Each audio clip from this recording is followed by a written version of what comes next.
मुंशी प्रेमचंद की कहानी नींव। मौसम का मिजाज बदला हुआ था। बरसात के दिन थे। आकाश में बादल इधर उधर भाग रहे थे, आपस में गले मिल रहे थे। कभी छाया तो कभी चमकती धूप हो रही थी। ऐसा लग रहा था मानो सूरज और बादलों में लड़ाई हो रही हो। वहीं गांव के बाहर कई मजदूर एक खेत में मेड़ बांध रहे थे। सभी पसीने में तर फावड़े से मिट्टी खोदकर मेड़ पर रख रहे थे। वहां मौजूद पानी के कारण मिट्टी नर्म हो गई थी। तभी गोबर ने अपनी कानी आंख मटका कर कहा, अब तो हाथ नहीं चल रहा है भाई, भोजन कर लें। नीव ने हंसकर कहा, मैं तुमसे पहले काम पर आया था, पहले यह मेड़ बांध लो फिर भोजन करना। इतने में गोबर ने कहा, नीव दादा, तुमने अपनी जवानी में जितना घी खाया था न, हमें अब उतना पानी भी नहीं मिलता। नीव छोटे कद का सावला, गठीला और फुर्तीला आदमी था। उम्र 50 के ऊपर थी, लेकिन नौजवान उसके बराबर मेहनत करने में हार मान जाते थे। अभी 2-3 साल पहले ही उसने कुश्ती लड़ना छोड़ा था।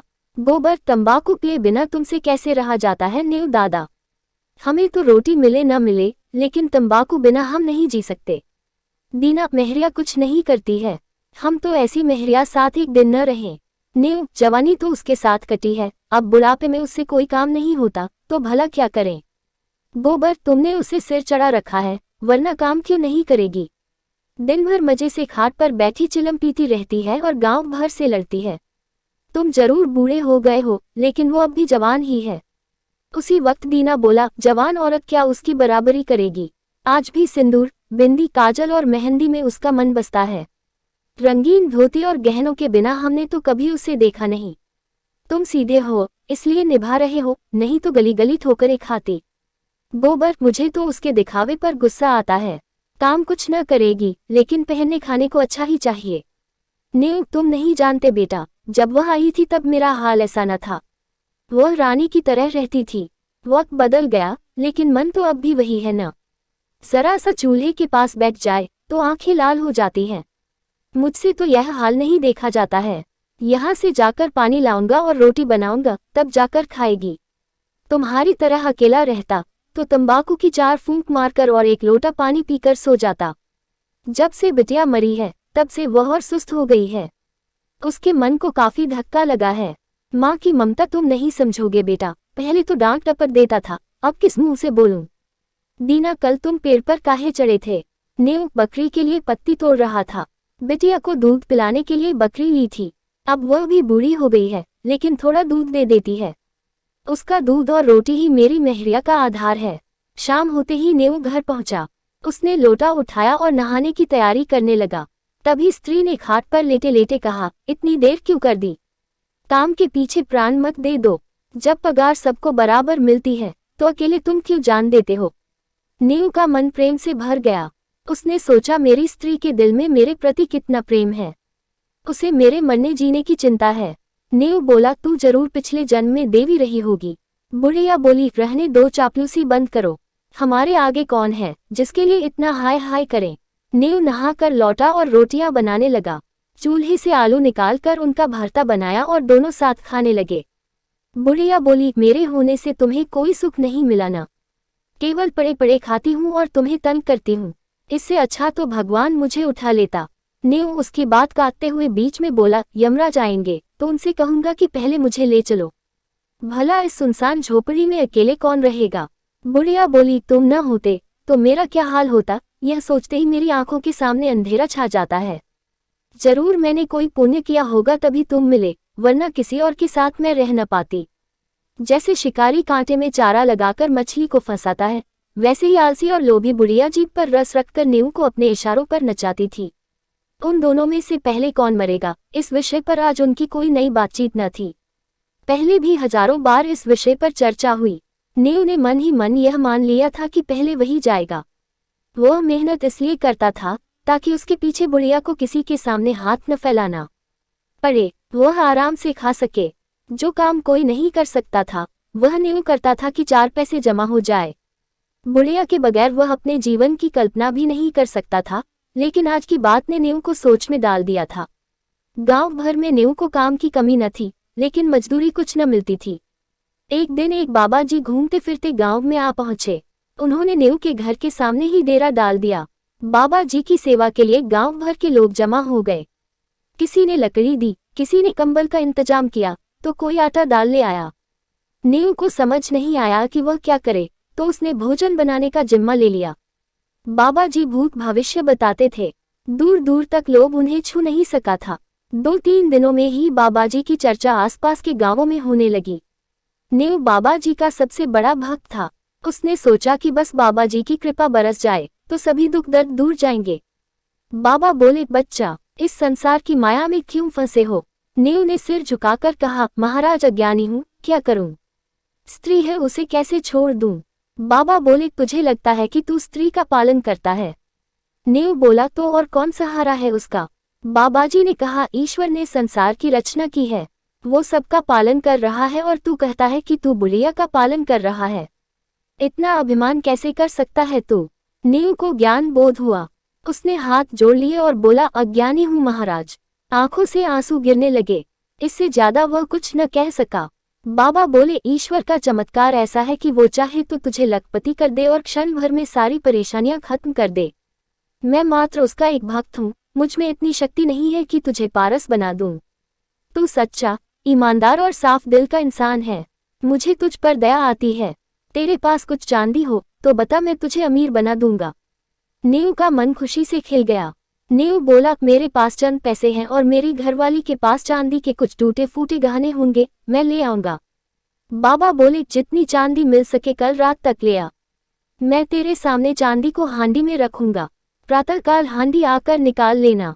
नीव के चेहरे पर खुशी दौड़ गई।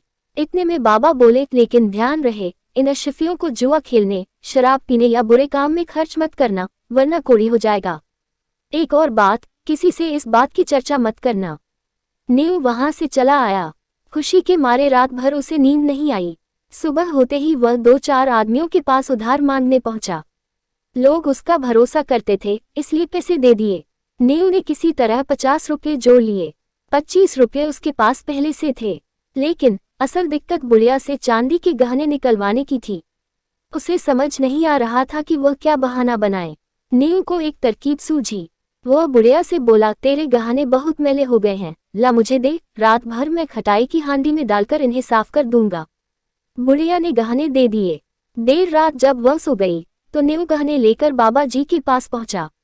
बाबा ने मंत्र पढ़ा और हांडी में गहनों को रखकर नीव को आशीर्वाद देकर विदा किया। नीव घर तो लौट आया, लेकिन उसकी नींद गायब थी। वह करवटें बदलता रहा। सुबह तक का इंतजार किए बगैर वह अंधेरे में ही बाबा जी के पास पहुंचा। वहां पहुंचते ही उसके पैरों तले जमीन खिसक गई। बाबाजी वहां नहीं थे। नीव की छाती धक धक करने ली। वह इधर उधर बाबा को खोजने लगा। हाथ तालाब सब जगह देख आया, लेकिन बाबा कहीं नहीं मिले। पूरे गांव में बात फैल गई। सब तरह तरह की बातें करने लगे। लोगों को लगा कि बाबाजी नीव को बड़ा पसंद करते थे, उसे जरूर बताकर गए होंगे। नीव की तलाश करते हुए सभी गांव वाले उसकी झोपड़ी के पास पहुंचे। बुढ़िया बाहर आई। तभी एक ने कहा, नीव ने मुझसे पैसे उधार लिए थे, कहा था शाम को लौटा दूंगा। बगल में खड़े दूसरे आदमी ने भी यही बात कही। इतने में बुढ़िया रोने लगी और बोली, बीते रोज उसने मेरे सारे गहने मांगे थे, अब पता नहीं कहाँ चला गया। बुढ़िया नीव को गालियां देने लगी। अब लोग पूरी कहानी समझ गए। वो जान गए कि बाबा नीव को ठगकर फरार हो गया है। बेचारा नीव सीधा आदमी बाबा के झांसे में फंस गया। अब लाज के मारे सामने नहीं आ रहा है। किसी तरह 3 महीने बीते। झांसी जिले में धसान नदी के किनारे एक छोटा गांव था, काशीपुर। वहां नदी किनारे एक पहाड़ी टीला था। एक साधु कई दिनों से वहां घेरा जमाए बैठा था। नाटा कद, सांवला रंग और गठीले शरीर का आदमी था। यह नीव था जो साधु के वेश में अब दुनिया को धोखा दे रहा था। यह वही नीव था जो कभी मेहनती और ईमानदार हुआ करता था। गांव से दूर नई जगह आने के बाद भी उसे अपना घर, गांव और बुढ़िया बहुत याद आते थे। वो हर रोज बस यही सोचता था कि कब वह अपने गांव वापस लौटेगा और खुशी से जीवन बिताएगा। ढोंगी बाबा को याद कर उसका मन दुखी भी होता था। उसका हाल ऐसा था कि अगर अभी वह बाबा को पा जाए तो उन्हें कच्चा ही खा जाए। खैर, यहाँ बाबा बनकर नीव किसी तरह गुजर बसर कर रहा था। उसके भक्तों में एक सुंदर स्त्री शामिल थी, जिसकी शादीशुदा जिंदगी कुछ ठीक नहीं थी।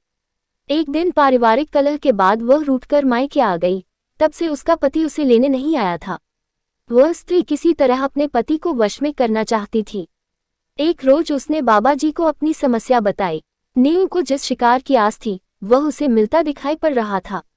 वह गंभीर आवाज में बोला, बेटी मैं हूं न, मुझ पर भरोसा रख। भगवान ने चाहा तो सब अच्छा होगा। स्त्री बोली, मेरे भगवान तो आप ही हो, आप जो बोलोगे वही करूंगी। नीव मन ही मन खुश हो रहा था। नीव ने कहा, तेरा काम हो जाएगा, लेकिन इसके लिए तुझे बड़ा अनुष्ठान करना पड़ेगा जिसमें हजारों का खर्च आएगा। उस पर भी तेरा काम सफल होगा या नहीं यह हमें नहीं बता सकता, क्योंकि सब भगवान के हाथ में है। स्त्री किसी तरह अपने पति को वश में करना चाहती थी, इसलिए वह बाबाजी के चरणों में गिर गई और सोने के गहनों की पोटली उनके सामने रख दी। महीनों से जिस समय का इंतजार नीव कर रहा था वह आ चुका था, लेकिन उसके हाथ पांव कांप रहे थे।